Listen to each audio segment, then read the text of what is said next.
report one morning that a number of strangers had been seen at a certain kraal. And so that afternoon we hid ourselves in the bush about a mile and a half away from this particular village, and we waited for nightfall. We were accompanied by two armed, uniformed officials from another government department who were there to assist us. And the intention was that we would move up to the village in the darkness, and we would observe and see if there was anything suspicious taking place there. And so once night came and the stars appeared and the moon came out, we set off in an extended line across quite a big open field, and then down a depression that was in deep shadow to the edge of the village.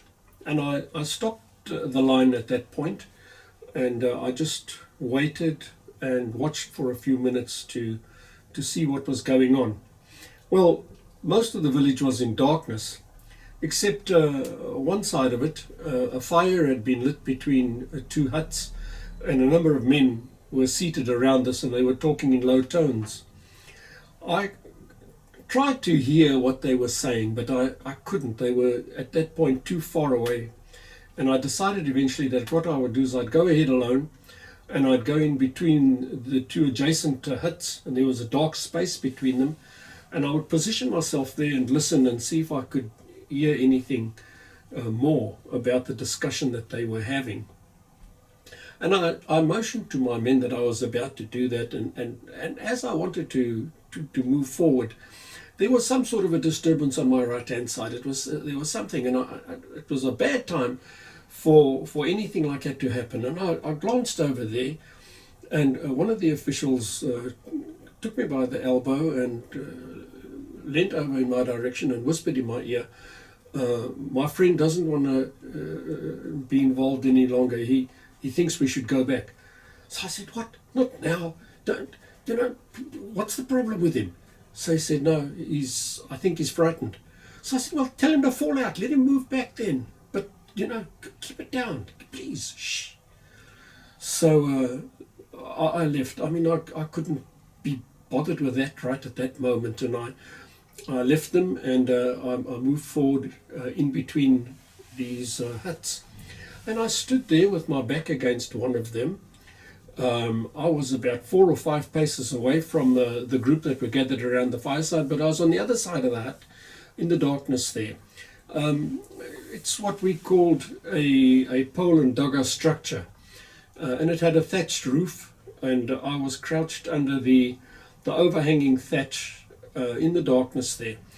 I still couldn't hear clearly what was being said, but just in case there were gooks there, I had my weapon already on semi, but I thought, let me just rather put it on automatic, and I did so.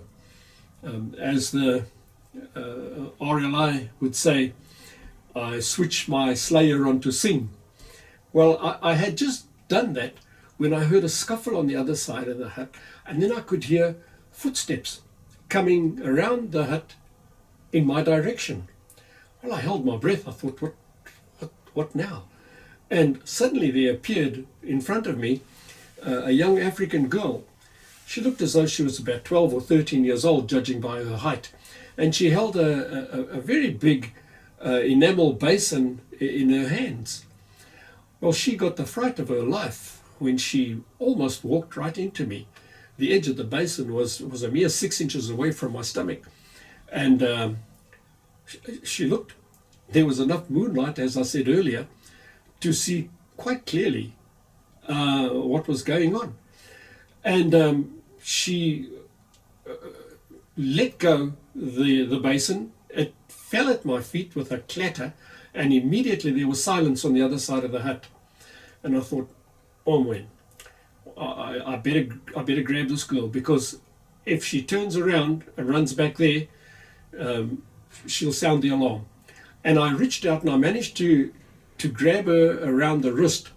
But before I could tighten my grip, with the other hand she covered her mouth like this to stifle a scream, which I was grateful for in a manner of speaking. But she wrenched free. And I'm half stumbling over this basin in front of me. And at the same time, I'm trying my best not to step out into the firelight where they can see me.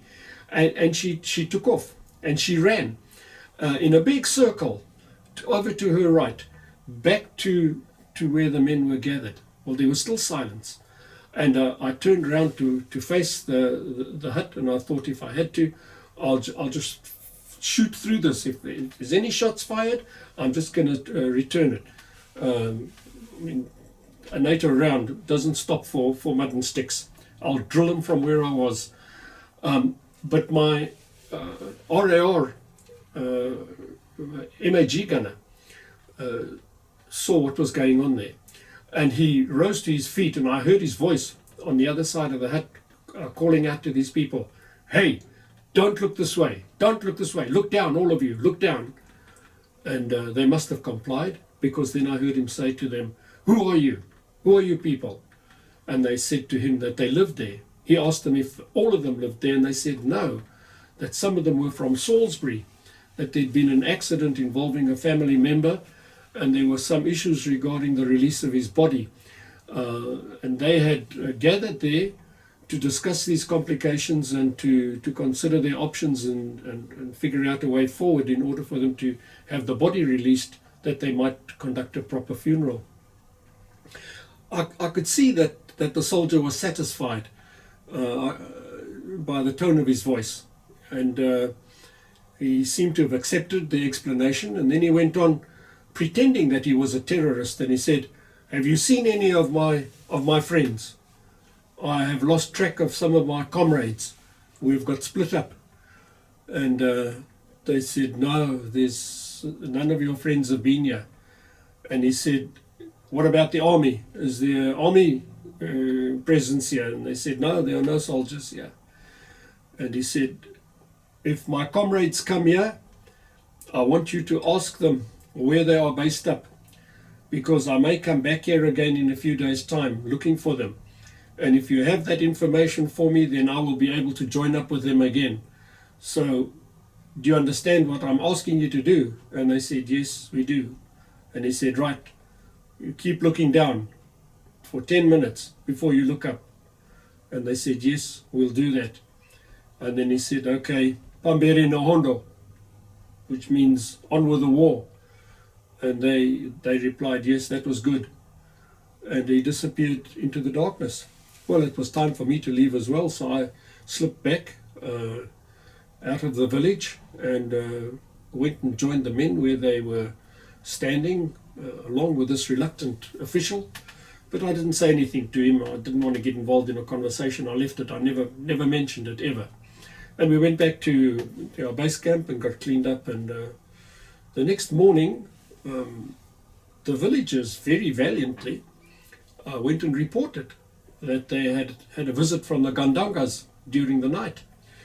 And so we couldn't ignore the report. We had to go through the pretense of investigating it and to take it seriously.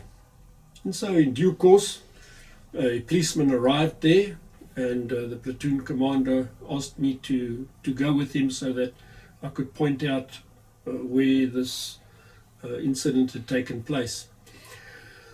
And so we arrived there. I didn't want to get off the truck because I thought that this girl might recognize me. So I stayed on the truck, and the policeman went off, and he came back with an old man and a younger man who I discovered was the father of this girl and the girl. And she wouldn't leave his side.